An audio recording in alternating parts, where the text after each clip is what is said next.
What's going on, guys? Jesse from Sledaddicz. Here we are in beautiful Mont Valin, and it's no better time to talk to you guys about the accessories that I feel are a must-have on my 2024 Skidoo MXZ XRS 850.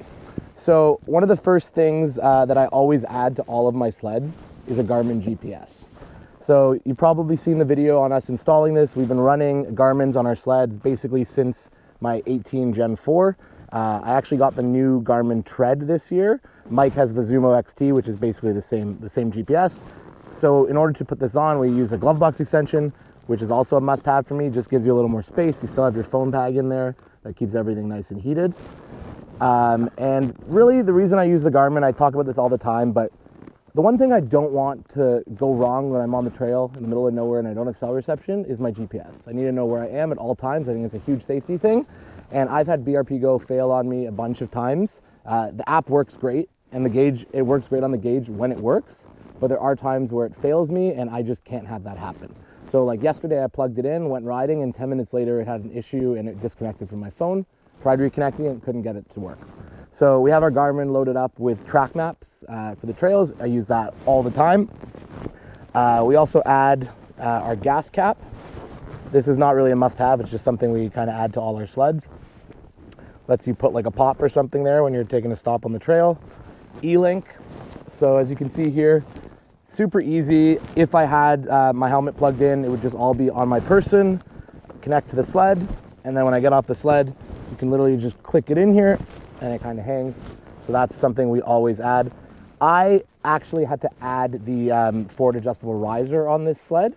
I found out, I didn't realize, in 2022 it came on the Renegade 850s, and last year and this year apparently it hasn't been coming on the 850s.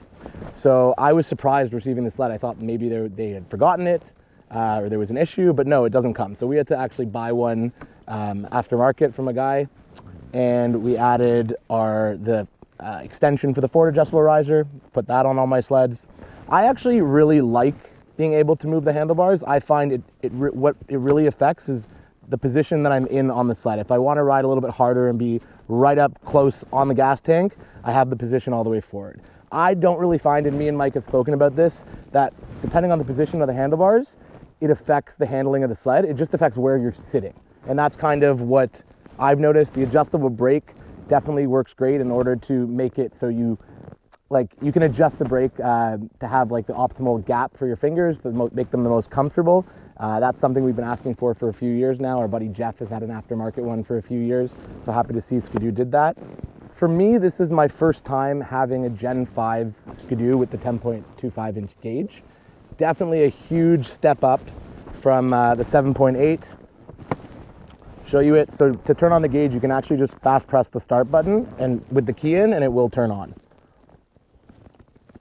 So yeah, nice big touchscreen display.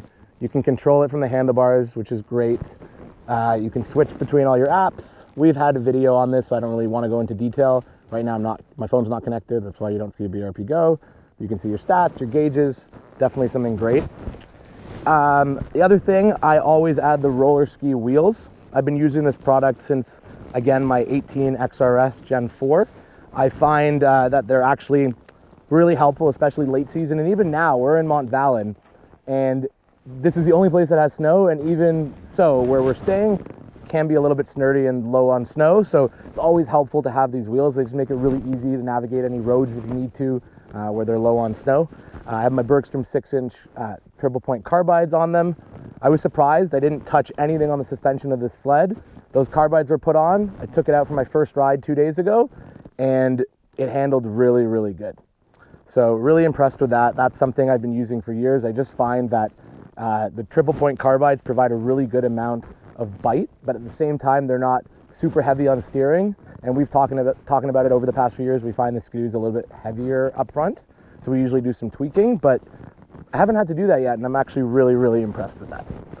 Obviously, we add the low windshield because the windshield that comes in the XRS isn't really a windshield, and we need protection from the wind. I have my handguard mirrors on here. That's really just something you need in Quebec. You have to have mirrors affixed to your sled. We have our custom Sledaddicz knee pads. This is the OG version that we came out with. Love those. My trail seat bag is something I've had on the past 3 sleds of mine. Good to put a hat in there, some snacks for the day, especially when I do saddlebag trips.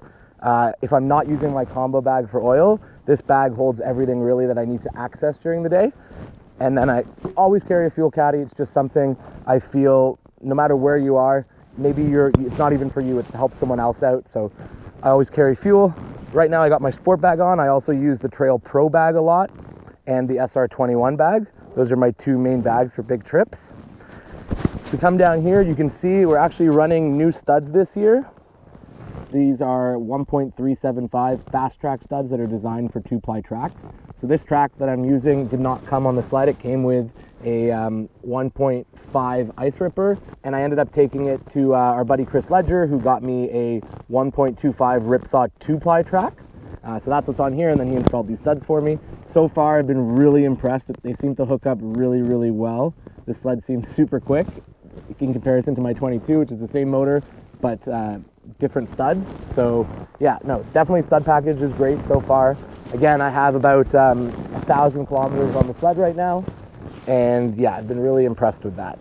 On top of that, something we've started this year is these shim kits. So what they do is they lift up your link brackets on your sled about 1/8 of an inch to prevent your bags from scratching up your tunnel. So as you can see, we actually have added this rad protector cover.